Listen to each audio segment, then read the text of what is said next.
200 के करीब दुकानें लगी होंगी और इसी दुकानों के स्टॉल में जो है एक स्टॉल लगा हुआ है भीम आर्मी का। अभी जो बलौदा बाजार कांड हुआ था उसमें हमारे सत्तावी समाज के, हमारे बहुजन समाज के 300 भाइयों को बगैर किसी जुर्म के जेल में डाल दिया गया था। आज भीम आर्मी का एक एक कार्यकर्ता मजबूत बन करके जो जुल्म हो रहा है उनके खिलाफ डट करके खड़ा है। आने वाला समय चंद्रशेखर आजाद जी का है। भीम आर्मी में केवल सीमित जाति वर्ग के लोगों की जगह है या सबकी जगह है? देखिए, हमारे सामने ही दुबे जी है जो हमारे साथ जुड़े हुए हैं, क्योंकि उनकी विचारधारा जो है वो हमसे मिलती है। हम ये मान लें कि जाति वाला कोई मामला नहीं है, विचारधारा वाला मामला। विचारधारा के मामला है। अगर ऋषि मनु ने बहुत अच्छी बात लिखी थी मानवता के ऊपर, मनुवाद शब्द से हमको ऐसा लगता है संशोधन करना चाहिए। मनु ने तो एक अच्छा काम किया था। जो करना है ऊपर में बैठा हुआ व्यक्ति ही तो करेगा। अपन ने संगठन तो खड़ा कर लिया, अब तो अपन मजबूत स्थिति में है भाई।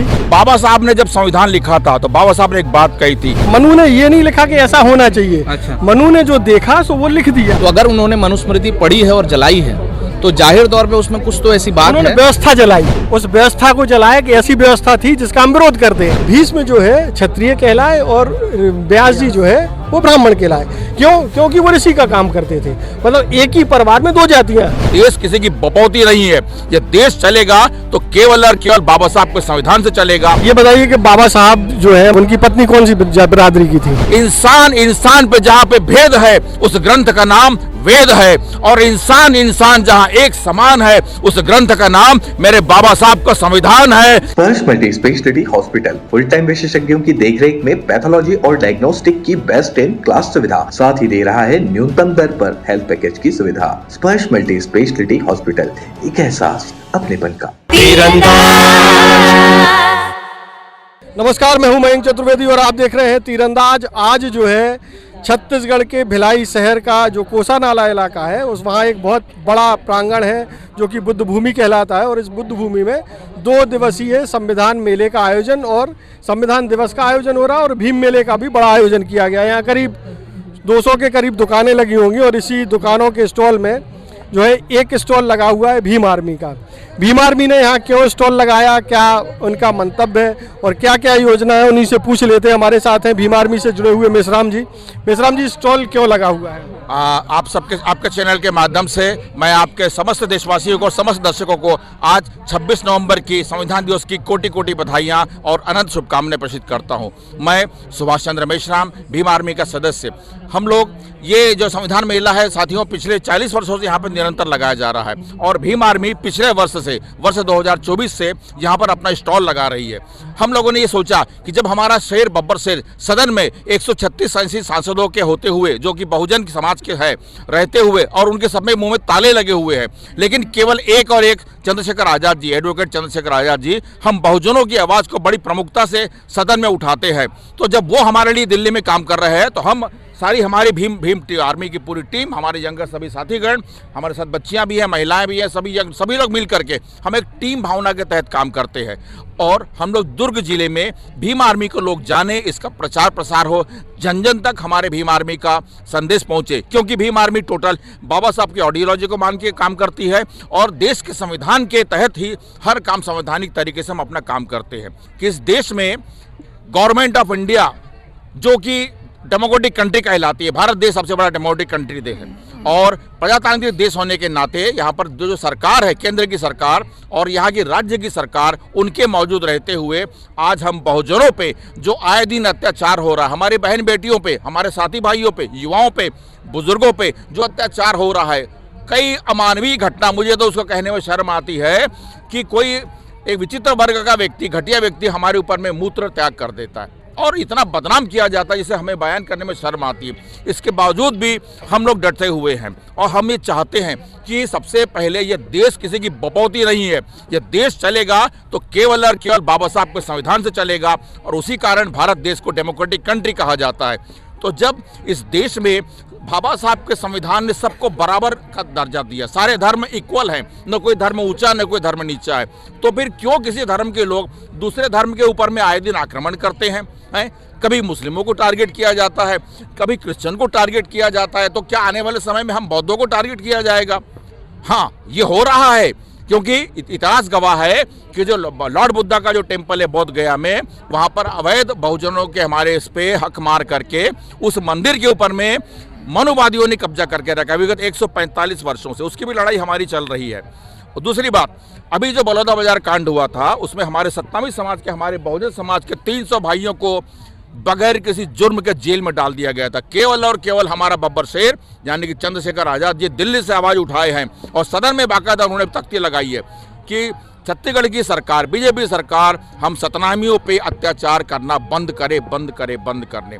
लेकिन इतने सारे सांसद चुन करके गए हैं, बाबा साहब के नाम पे चुन करके जाते, गुरु बाबा घासीदास के नाम पे चुन करके जाते, लेकिन वहां जाते बराबर सबके मुंह में ताले लग जाते। कोई बहुजनों की आवाज उठाने वाला नहीं है, लेकिन एक ही है हमारा शेर चंद्रशेखर आजाद, जो सटीक तरीके से टू दी पॉइंट सदन में हमारे बहुजनों के अत्याचार को, जो उनके ऊपर तकलीफें हो रही, उसको उठाता है।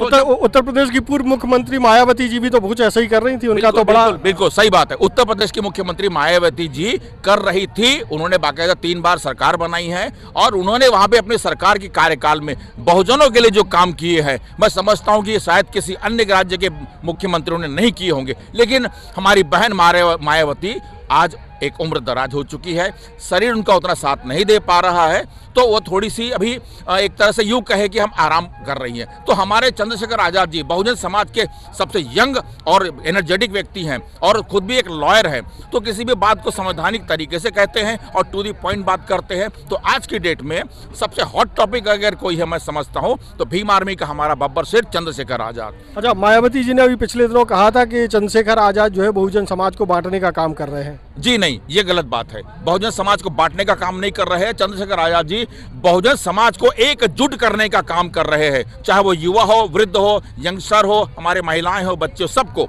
उन्होंने छात्रों के लिए भी ये किया है कि भाई आप आए करके मिल करके काम करिए, बांटने का काम नहीं कर रहे। ये देखिए, ये अनगर्ल तरीके से किसी के बयान को तोड़ मरोड़ के पेश करना और बहुजनों में फूट डालने की इन मनुवादियों की जो पुरानी सोच है, ये उसी का परिणाम है। मायावती बहन कुछ कहती है, उसको प्रेस में और कुछ कह दिया जाता है। चंद्रशेखर आजाद सर अगर कुछ कहते हैं, उसको तोड़ मड़ोड़ के गलत भी बयान किया जाता है। मतलब हमारे बहुजनों के नायकों की छवि को खराब करने का पुरजोर कोशिश कर रहा है। सदियों पहले भी होता आया है। हमारे बहुजन महानायक जो हमारे जिन्हें आज हम भगवान के तुल्य मानते हैं, जिन्होंने समाज को एक नया संदेश दिया है, उनके लिए भी उन्होंने गलत हथकंडे अपनाए थे। आप जान रहे हैं, आदरणीय चंद्रशेखर सर के ऊपर में भी घटिया तरीके के इतना ओछा आरोप लगा रहे हैं। वो इसलिए कि वो नहीं चाहते हैं कि बहुजन समाज का कोई भी समझदार व्यक्ति समाज को दिशा दे। अच्छा, एक महिला ने भी उन पर आरोप लगाया है चंद्रशेखर जी पर, जो कि उनकी रोहिणी, संभवतः रोहिणी नाम है। जी। उस पर आपका क्या कहना? वो भी तो बहुजन समाज से हैं। आप जो बात कर रहे हैं, ये एक सोची समझी साजिश के तहत हमारे आदरणीय चंद्रशेखर आजाद सर की छवि को खराब करने का, धूमिल करने का ये पुरजोर प्रयास इन मनोवादियों द्वारा किया जा रहा है। साथियों, आप जानते हैं इस देश में पैसे में हर कोई बिक जाता है, हर कोई बिक जाता है, नारी हो या पुरुष हो, वृद्ध हो या युवा हो या बच्चा हो। पैसे के लालच देख करके सबके मुंह में लार टपकने लगती है। तो उन्होंने जब प्रयास किया कि चंद्रशेखर आजाद सर के ऊपर में अभी कोई आरोप नहीं लग पा रहा है, निष्पाप है वो, भाई उनके ऊपर किसी प्रकार के कोई आरोप नहीं है, तो उन्होंने क्या किया, एक नारी का सहारा लेकर के उनकी छवि को बदनाम करने का जो प्रयास किया है, इसमें कदापि कोई भी सच्चाई नहीं है, लेश मात्र भी इसमें सच्चाई नहीं है। तो मैं हमारे बहुजन समाज के मेरे सभी भाइयों से निवेदन करना चाहूँगा कि आदरणीय चंद्रशेखर सर आज भी उतने ही निष्पाप है और उनके ऊपर में किसी भी प्रकार का कलंक नहीं है। साथियों, आपको बता दूं, मैं चंद्रशेखर सर ने अपने उंगली में एक सोने की रिंग तक नहीं पहनते हैं। उन्होंने चैलेंज किया है कि जिस दिन मेरे हाथों में आप सोना देख लोगे या ब्रेसलेट देख लोगे गोल्ड का, आप मुझे समझ लेना कि आपका नेता बिक चुका है। लेकिन आज भी वो प्लेन व्हाइट शर्ट, एक नीला गमछा और सामान्य से कपड़ों में वो सदन में भी जाते हैं और सारा देश भ्रमण करते हैं। आज उनकी लोकप्रियता न केवल भारत देश में बल्कि अमेरिका और बड़ी बड़ी वर्ल्ड ऑफ कंट्रीज में उनकी लोकप्रियता है। लोग उनकी बातों को सुनते हैं, समझते हैं। क्योंकि चंद्रशेखर आजाद सर बाबा साहब की ऑडियोलॉजी को मान करके चलते हैं और इस देश के संविधान के तहत संवैधानिक दायरे में रह करके हर कार्य को अपना पूर्ण करते हैं। अच्छा, हमारे साथ और भी साथी हैं। ये बताइए कि आप लोग तो यंग हैं सब और भीम आर्मी से जुड़े हुए हैं, आपको क्या लग रहा है भीम आर्मी का क्या भविष्य है? सर देखिए, भीम आर्मी का सदस्य एकदम साफ और सुथरा दिख रहा है। आने वाला समय चंद्रशेखर आजाद जी का है, आजाद समाज पार्टी का है, क्योंकि जिस प्रकार से पूरे देश भर में माहौल बन रहा है, बहुत तगड़ा और ज़बरदस्त माहौल बन रहा है और हर युवा जान रहे हैं चंद्रशेखर आजाद जी का जो विचारधारा है, वो विचारधारा बहुत ज़बरदस्त है और इस विचारधारा को हर एक नौजवान हर एक देश के हमारी माता बहनें और हमारे जो पिता समान हमारे सब बुजुर्ग लोग इस विचारधारा से बहुत उत्साहित हो रहे हैं और वो जान रहे हैं कि आने वाला समय चंद्रशेखर आज़ाद जी का है। और आज तो उत्तर प्रदेश के मुजफ्फरपुर में जो लाखों की भीड़ आई है उससे सब पूरा देश देख रहा है कि भीम आर्मी क्या चीज़ है और क्या ताकत है। और आज हम भी वही काम कर रहे हैं, अपने संगठन को और भीम आर्मी को इस दुर्ग जिला में बहुत बड़ी तादाद में एक पावरफुल बनाने वाले हैं। आने वाले समय में ये पूरा जिला देखेगा और पूरा प्रदेश देखेगा। पूरा प्रदेश देखेगा। भाई कितने सदस्य हो गए हैं? आइए, हाँ इनको भी ले लेते हैं। आप बता दें पहले कितने सदस्य बना लिए आज? सबसे पहले तो आप सभी को जय भीम और संविधान दिवस की आपको बहुत बहुत मंगल कामनाएं। साथियों, संविधान दिवस के इस उपलक्ष्य में हम लोगों ने भीम आर्मी भारत एकता मिशन जिला दुर्ग, इसके परिप्रेक्ष्य में हम लोगों ने सदस्यता अभियान चलाया है और अब तक लगभग हज़ारों की संख्या में लोग हमसे जुड़ चुके हैं। वो इसलिए क्योंकि वो लोग जानते हैं भीम आर्मी की ताकत, भीम आर्मी किस तरीके से लोगों के प्रति कार्य कर रही है, उनको जगाने का काम कर रही है, उनके अधिकारों के लिए आवाज़ उठाने का काम कर रही है, चाहे वो कोई भी मुद्दा हो, प्रदेश भर में हो चाहे देश भर में हो।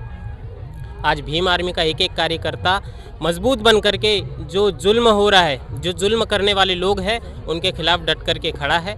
और इसी सारे चीज़ों को देख करके हमारे साथ काफ़ी बड़ी संख्या में लोग हमसे जुड़ रहे हैं। अच्छा, एक और भाई साहब है हमारे साथ, ये शुरू से जो है काउंटर पर जमे हुए थे, काउंटर का मोर्चा आप ही संभाले थे। क्या नाम आपका? मेरा नाम सर प्रशांत सतनामी है। अच्छा प्रशांत भाई, ये बताएं कितने सदस्य आज बन गए हैं? आज कम से कम सर 2 दिन में बता दीजिए। 300 के लगभग सदस्य हमारे साथ जुड़ चुके हैं और ये लगातार चल रहा है और आज इसका मेला का समापन है। और हम ये चाहते हैं कि हमारे छत्तीसगढ़ और दुर्ग जिले में भीम आर्मी मजबूत हो, क्योंकि किसी भी लड़ाई लड़ने के लिए ना सर संगठन बहुत ज़रूरी है। एक अकेला लड़ाई नहीं लड़ा जाता, क्योंकि हमारे देखते हैं कि मौलिक अधिकार का हनन होता है, मूलभूत सुविधाएं नहीं मिल पाती हैं गद्दार नेताओं के नाम से। तो ये संगठन उसी के लिए बना गया है और ये महापुरुषों के विचारधारा में चलने वाला संगठन है। बाबा साहब के विचार में चलने वाला है। बाबा गुरु घासीदास जी ऐसे महान पुरुष के विचारों में चलने वाले संगठन है सर हमारे भीम आर्मी। निशांत भाई, आप आगे आओ थोड़ा। ये बताइए कि भीम आर्मी में केवल सीमित जाति वर्ग के लोगों की जगह है या सबकी जगह है? देखिए सर, हमारे भीम आर्मी में जगह तो सबके लिए है। जो सोच मनुवाद से रहित है, जो लोग हमारे साथ जुड़ना चाहते हैं और जड़ ज़मीन पे होकर काम करना चाहते हैं, बिल्कुल उनका स्वागत है और हम उनको बिल्कुल जोड़ने के लिए तैयार है। देखिए हमारे सामने ही दुबे जी है जो हमारे साथ जुड़े हुए हैं, क्योंकि उनकी विचारधारा जो है वो हमसे मिलती है। हम बहुजन समाज की बात करते हैं और मेरा मानना है कि जो व्यक्ति जो है वो दबे कुचलों के साथ खड़ा हुआ है, जो समाज के अंतिम व्यक्ति तक के खड़ा, जो पीड़ित व्यक्ति उस तक अगर खड़ा है तो वो हमारे संगठन में बिल्कुल हिस्सा ले सकता है और हमारे साथ भागीदारी अपनी सुनिश्चित कर सकता है और हमारे साथ आगे बढ़ सकता है। दुबे जी तो विश्वास भी बदल चुके हैं शायद, तो अब उसमें अपन लोग उन सब की जगह है कि सब कुछ लोगों की जगह है? नहीं सर, जगह सबकी है सर। अच्छा, एक शब्द, एक मिनट, एक शब्द आप लोगों ने इस्तेमाल किया, मनुवादी। मनुवाद का मतलब क्या है? हम बहुत लोगों से सुनते हैं, आप किसको मनुवादी मानते हो? देखिए सर, मनुवादी का सीधा मतलब ये है कि जो व्यक्ति अपने को किसी और से श्रेष्ठ समझता है। मनुवाद से हमारा मतलब ये होता है, हमेशा से हमने शुरू से एक चीज़ समझी है कि 4 वर्ण होते हैं। 4 वर्णों में एक व्यक्ति ऊपर होता है, एक व्यक्ति नीचे होता है। तो वो कहीं ना कहीं हम लोगों ने जो समझा है, जाना है, पढ़ा है, वो है मनुवाद। हमारा मानना ये है कि जो व्यक्ति जो सामने खड़ा है, अगर उनके सभी को अगर समान विचार, मतलब एक तरह की विचारधारा सबकी हो और किसी को किसी से कम ना समझा जाए। अच्छा, इसमें हम एक चीज़ आपको लोगों को बताना चाहते हैं कि जो मनु थे, ऋषि मनु थे, उनका केवल एक अपराध है कि उन्होंने किताब में उस व्यवस्था को, मनु ने कभी जाति व्यवस्था नहीं बनाई। मनु ने जो चल रहा था उसको लिख दिया, जैसे उन वर्ण व्यवस्था को लिख दिया। तो अब जो है ऋषि मनु को घेरा जाता है, जबकि वही ऋषि मनु उस समय इस बात की चर्चा होती थी कि इन्होंने जो व्यवस्था चल रही है उसको लिख दिया, लिपिबद्ध कर दिया। तो अब जो है मनु जो है अपने लिए बहुत ऐसे हो गए कि यार ये मनुवादी है, जबकि मनु को तो ऐसे थे कि जिन्होंने जो व्यवस्था है उसको लिखा। जैसे आज आप लिख दें कि इस मेले में इन्होंने गुब्बारे बेचे थे, ये ऐसे करता था, वो वैसे करता था, फिर ये लंबा चल जाए। तो अब हम लोग मनुवाद शब्द से हमको थोड़ा सा, हमको ऐसा लगता है संशोधन करना चाहिए। मनु ने तो एक अच्छा काम किया था कि जो व्यवस्था चल रही थी उसको लिखा, जिसके आधार पर आज हम बात करना चाह रहे हैं। लेकिन अब वो मनुवाद ऐसा हो गया है कि मनुवादी मतलब कोई मनुवादी तो ऐसे हो गया कि जैसे अपन से अछूत हो गया है। लेकिन वो थोड़ा सा हमको ऐसा लगता है कि इसमें संशोधन आप लोगों को विचार करें इस पे, है ना। मैं इस बारे में एक बात और कहना चाहता हूँ सर। देखिए, संशोधन यहाँ होता है या जो भी चीजें होती है वो ऊपर से होती है, नीचे वाला व्यक्ति। अरे अब नीचे ही से सब चल रहा है भैया। नहीं, देखिए सर, क्या है आज भी समाज में ना सर वो चीज़ जो है वो बिल्कुल चली आ रही है कि कौन क्या है। और ये जो बना हुआ है ना सर, ये पैटर्न जो बना हुआ है, ये पैटर्न तोड़ने का काम भी ना वही लोग करेंगे, हम नहीं करेंगे। दबा कुचला आदमी जाके क्या ही कर लेगा सर? जो करना है ऊपर में बैठा हुआ व्यक्ति ही तो करेगा। अपन ने संगठन तो खड़ा कर लिया, अब तो अपन मजबूत स्थिति में है भाई। संगठन खड़ा कर लिया, मजबूत स्थिति हो रही है और बनाएंगे और लोगों को जोड़ेंगे और अच्छा काम होगा। हम इसीलिए तो है कि हम समाज में सबको बराबरी का हक दिलवा सके और हमारी लड़ाई इसी चीज़ के लिए। हम आगे भी लड़ते रहेंगे सर इसी तरह से। मैं कुछ कहना चाहूँगा। आपने कहा भाई साहब कि मनु ऋषि मनु ने मनु ग्रंथ लिखा था, ठीक है, और अच्छी बातें लिखी थी, बहुत अच्छी बात है, सही कहा।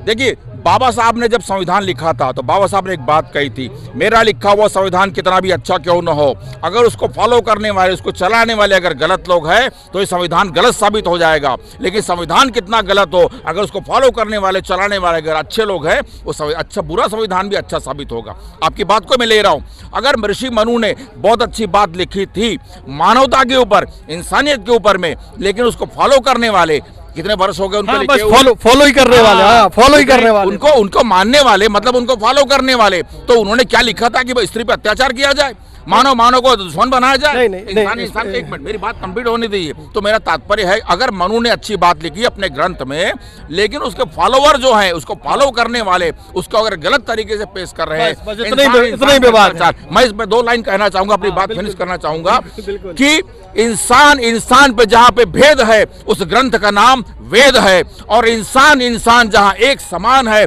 उस ग्रंथ का नाम मेरे बाबा साहब का संविधान है, मेरे बाबा साहब का संविधान है, मेरे बाबा साहब का संविधान है। जय भीम, जय भीम, जय भीम। और भी कुछ कोई मुद्दा है जो आप लोग कहना, हम चूक गया हो? आपने बोला था कि यहाँ भीम आर्मी में किसी जाति विशेष जगह, तो मैं आपको ये बताना चाहता हूँ सर, ये संगठन परम पूज्य बाबा गुरु घासीदास जी के विचारों में चलता है। हमारे गुरु का संदेश है कि माना मानव एक समान, मनखे मनखे एक बरोबर। ये में चीटी ला जितना सम्मान दी उतना ही मनखे तो कोई सम्मान मिली। इस संगठन के हम ये मान लें कि जाति वाला कोई मामला नहीं है, विचारधारा वाला मामला, विचारधारा के मामला है। अगर हमारी विचारधारा से सेट होता है तो वो इधर आ सकता है। गुरु का संदेश ये है कि मैं कुर्सी में बैठूंगा तो कुर्सी में बैठ, ते भूया मत बैठ, ते बराबरी में बैठ, चाहे ते गरीब रहा चाहे अमीर रहा। ये हमारे गुरु का संदेश है, चाहे वो किसी भी जाति धर्म का, अमीर गरीब या कोई भी जाति हो, बराबरी का मतलब बात करते हैं हमारे गुरु। अभी के जो 2 दिन का जो अपना स्टॉल लगा उससे कितने संतुष्ट हैं आप? आपका रिस्पॉन्स अच्छा मिला? बहुत संतुष्ट है सर। यहाँ का सारे हम दुर्ग जिले के जितने भी हमारे साथी हैं उन सभी का धन्यवाद करते हैं कि हमारे यहाँ सदस्य लिए और हमारे महापुरुषों की विचारधारा में जुड़ना चाहते हैं, वो उनका धन्यवाद करते हैं हम। तो ये थी, हाँ अच्छा, एक और साथी हमारे, आइए आप कहाँ पीछे रह गए थे भाई? नहीं पीछे नहीं था, अभी सब कोई बोल रहे हैं। अच्छा, तो बस मैं भी उनकी बातें ही सुन रहा था। बाकी आपकी बातें भी मैंने सुनी, जिसमें आपने बोला जो मनुवादी के ऊपर आपने क्वेश्चन किया था, तो हाँ मनुवाद क्या है, तो उसमें से मेरे को एक चीज़ ये थोड़ी सी खटकती है कि जो अब मनु ने जितनी ग्रंथें लिखी है, जितनी किताबें लिखी है, उसमें से एक मनुस्मृति भी है जिसमें कुछ असमानताएं हैं, है ना। उस चीज़ से मेरे को खटकता है। जो चीज़ें असमानता लाती है वो चीज़ें मैं मानता भी नहीं हूँ, है ना। और चीज़ें इस चीज़ से, इसमें हमारा ये कहना है कि मनु ने ये नहीं लिखा कि ऐसा होना चाहिए। अच्छा। मनु ने जो देखा सो वो लिख दिया कि ऐसी व्यवस्था है। मनु ने अपने से नहीं स्मृति बनाई, हमारा केवल कहना है जो चल रहा है उसको उन्होंने लिख दिया कि भैया ये समाज में ऐसा चल रहा है, ये काली शर्ट पहनते हैं, ये सफ़ेद शर्ट पहनते हैं, ये जैकेट पहनते हैं, बस इतना ही लिखा है। अच्छा। मनु ने अपनी तरफ से नहीं लिखा है। तो ये सवाल बनता है ना कि मनुस्मृति किसने बनाई है फिर? मनुस्मृति मनु ने लिखी है। हाँ। आप जैसे किताब लिखते हो, जैसे मान लीजिए कि तमाम तरह की किताबें हैं, अब इस मेले पे कोई किताब लिखे कि ऐसा मेला चलता था, 40 साल से चलता था, इसमें ऐसे ऐसे लोग आते थे, तो वो जो देखेगा वही लिखेगा ना। मनु ने ये नहीं कहा है कि ये सवर्ण होना चाहिए, दलित होना चाहिए, वैश्य होना चाहिए, शूद्र चाहिए, नहीं। ऐसी व्यवस्था उन्होंने देखी तो उन्होंने उसको लिपिबद्ध कर दिया कि ऐसी व्यवस्था चल रही है। बस इतना हमारा कहना है। अच्छा तो अच्छा उसी में ये भी लिखा होगा जैसा व्यवस्था, अब उस पर भी हम अपन बात कर लेते हैं। इसमें ना एक बात ये भी है कि ना जो आपकी मनुस्मृति है वो अभी सार्वजनिक रूप से अवेलेबल है नहीं, उपलब्ध ज़्यादा है नहीं। अगर कोई चाहे तो वो कहीं से मिल जाती है, अमेज़न पे है, बहुत सारी ऑनलाइन प्लेटफॉर्म पर। मेरा मानना ये है कि हम जिनको हमारे जो आदर्श हैं डॉक्टर बाबा साहब अम्बेडकर, उन्होंने मनुस्मृति के अलावा भी जितने भी धार्मिक ग्रंथ है, हिंदू धर्म से जितने भी जुड़े हुए ग्रंथ है, उनका बहुत अच्छे से अध्ययन किया। वो इतने विद्वान थे, जिसकी हमको जानकारी है कि उन्होंने जब तक कि किसी चीज़ का अध्ययन गहन अध्ययन नहीं किया तब तक के उसको नकारा नहीं। तो अगर उन्होंने मनुस्मृति पढ़ी है और जलाई है तो जाहिर तौर पे उसमें कुछ तो ऐसी बात है। व्यवस्था जलाई, उस व्यवस्था को जलाया कि ऐसी व्यवस्था थी जिसका हम विरोध करते हैं। मैं तो ये कहता हूँ कि आज व्यवस्था आज भी नहीं सुधरी ना। वो अगर वो सुधर जाए व्यवस्था तो फिर हम ये बात ही क्यों करें। आज हम ये हमारी जो लड़ाई है आगे की, पीछे की, ऊपर की, नीचे की, ये हमारी क्यों हो। अच्छा, एक ये व्यवस्था आपको क्या लगता है कि अभी जो कंटिन्यू चल रही है वो कौन चाहता है? देखिए सर, ये एक समझदार इंसान है, कहीं ना कहीं ये राजनीति से जुड़ी हुई बात है और राजनीति है, लेकिन हमारी लड़ाई तो संगठन से है और जड़ जमीन से है। अच्छा, हमको आपसे एक और चीज़ बताएं, आप लोगों को शायद मालूम हो नहीं मालूम, फिर अपन लोग विचार व्यक्त करते हैं। अपन लोग तो सब एक ही लोग हैं कि मनु ने जो स्मृति लिखी वो कर्म के आधार पर थी कि कोई ये काम कर रहा है तो जैसे महाभारत का एक प्रसंग बताते हैं कि भीष्म का नाम सुना होगा आपने, ठीक है, भीष्म पितामह का, जिनका नाम देवव्रत था। उनके एक भाई थे ऋषि व्यास, दोनों भाई थे, लेकिन भीष्म जो है क्षत्रिय कहलाए और व्यास जी जो है वो ब्राह्मण कहलाए। क्योंकि वो ऋषि का काम करते थे। मतलब एक ही परिवार में दो जातियाँ। तो उस समय जो है वर्ण व्यवस्था कर्म के आधार पर थी। मान लीजिए कि आज कोई सवर्ण जाति का व्यक्ति कोई ऐसा काम करने लगे जिसको छोटा माना जाता हो, हम देखिए जाति पर नहीं जा रहे हैं, जिसको छोटा माना जाता हो, और आज कोई छोटे जाति का आदमी कोई बड़ा काम करने लगे तो उसको आज वो ब्राह्मण होना चाहिए। ठीक है ना, यही व्यवस्था थी उस समय। तो अब आप बताएं कि मेरा क्या कहना चाहिए? सर, मैं कहना तो सिर्फ एक ही चीज़ चाहता हूँ कि भेदभाव अलग होना चाहिए। मेरा मानना एक ही चीज़ है, जो आपने व्यवस्था बनाई है, अगर आप कहते हैं कि वो व्यवस्था जो है वो वैसी नहीं है, जैसा आपने बोला कि वो व्यवस्था वैसी नहीं है, तो इसको बदलेगा कौन सर? इसको हम नहीं बदलेंगे ना। भीम आर्मी के संगठन में ज़्यादातर लोग जो जुड़े SC ST OBC के लोग, ये तो वही तबका है ना जो सबसे ज़्यादा पीड़ित है। तो ये थोड़ी ना बदलेंगे सर, हम तो लड़ाई ही करेंगे। जो बदलने वाले लोग हैं वो आप भी जानते हैं, हम भी, कि वो कौन बदलेगा।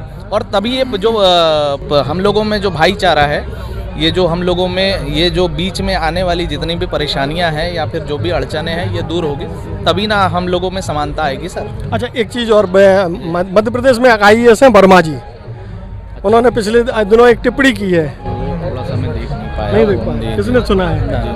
मैं यहाँ थोड़ा बिजी था इसलिए थोड़ा हो गया। उन्होंने एक टिप्पणी, आप लोगों को मालूम है? नहीं। हम ऐसे नहीं कह रहे हैं कि अपन लोग जो है जातियों पर चले जाएं, एक तटस्थ भाव में सोचें कि अगर कोई आदमी को संविधान पे जो बात की हाँ। बाबा साहब अम्बेडकर को, उनको बोल रहे हैं, अनिल मिश्रा को। नहीं, अभी एक IAS है मध्य प्रदेश में, उन्होंने आप बता दीजिए अगर हमारा उन्होंने ये कहा कि जो है कि एक जब आरक्षण तब तक रहना चाहिए जब तक एक ब्राह्मण की बेटी हमारे बेटे से शादी ना कर ले या संबंध ना बना ले। तो आरक्षण का आधार उनकी तरफ, उनके पर्सनल व्यू है उनका। हमें नहीं लगता कि आप लोग सब सहमत होंगे इस बात से, उनका पर्सनल है, लेकिन इस तरह का जो बात है वो अब क्या सार्वजनिक मंच से होनी चाहिए क्या? सर देखो, मैं तो ये कहना चाहूँगा कि क्योंकि देश में अगर सबको हिंदुत्व में जोड़ते हैं। नहीं, हिंदू तो मुसलमान किसी की बात नहीं हो रही। हम तो केवल ये कह रहे हैं कि क्या उनकी इस टिप्पणी से आप लोग नहीं समझ पा रहा हूँ, जो आप पूछ रहे हैं उसको नहीं समझ पा रहा हूँ। अच्छा, आगे आ जाइए थोड़ा सा, सब लोग सुन लें। उन्होंने ये कहा कि उनका वीडियो बड़ा वायरल भी हो रहा है इस समय कि जब तक कोई ब्राह्मण की बेटी हमारे बेटे से शादी ना कर ले या संबंध ना बना ले तब तक आरक्षण जारी रहना चाहिए। तो क्या इस टिप्पणी से आप लोग सहमत हैं? वो रोटी बेटी का संबंध से रिलेटेड है ये बात? नहीं, ये जो वक्तव्य है उस पर बात करें। मैं कह रहा हूँ, उनका कहना रोटी बेटी से ही संबंधित है। कि उनका कहना ये है कि ब्राह्मण की लड़की, मतलब कुल मिलाकर यही है कि सामाजिक असमानता की बात हो रही है, सामाजिक न्याय। मेरा कहना है कि ये जो उन्होंने बोला है ये पूरी तरह से सही नहीं है। ठीक है, वो जो चीज़ बोल रहे हैं कहीं ना कहीं वो भी ज़रूरी है। अच्छा, ये बताइए कि बाबा साहब जो है, माननीय बाबा साहब, उनकी पत्नी कौन सी बिरादरी की थी? देखिए सर, अगर आपने उनका, मैं आपसे पूछना चाहूँगा सर, आप उनको जानना, उनका पूरा नाम आप जानते हैं क्या? नहीं, हम जानते हैं। बताइए सर। मैं आपसे नहीं, हम उनकी पत्नी की बात कर रहे हैं, किस जाति की थी? पत्नी की ही बात कर रहा हूँ सर। हाँ, मैं भी बताइए। उनकी वाइफ का नाम जो था वो था सविता कबीर। अब जब कबीर जो है वो कौन होते हैं सर? कबीर जो होते हैं वो कबीर पंथी होते हैं। अब कुल मिला के अगर आप ये बोलना चाहेंगे मुझसे कि उनकी वाइफ जो थी वो ब्राह्मण समाज से आती थी, तो सर ये तो इतिहास के पन्नों में दर्ज है, जो पढ़ा है वो जानता है कि सविता कबीर थी, और कबीर जो होते हैं वो कबीर पंथी होते हैं। तो वो जो भी चीज़ है वो आप आगे अगर आप अपनी जो भी उसमें आप अगर चाहेंगे कि मैं इसमें और आगे क्या कहते हैं कि प्रकाश डालूं, तो थोड़ा उसमें समय करने की जरूरत। हाँ, समय उसमें लगेगा। इसमें अपन लोग करेंगे किसी दिन विस्तृत चर्चा। जी जी, बिल्कुल बिल्कुल बिल्कुल। तो चलिए, ये थे हमारे साथ एक और भाई हैं। क्या नाम है आपका? विनोद भाई रह गए हैं। विनोद भाई हमारे साथ लंबे समय से जुड़े हुए हैं। विनोद भाई, क्या लग रहा है कि अपन जो है भीम आर्मी के जरिए कुछ मजबूत स्थिति बनती दिख रही है? बहुत।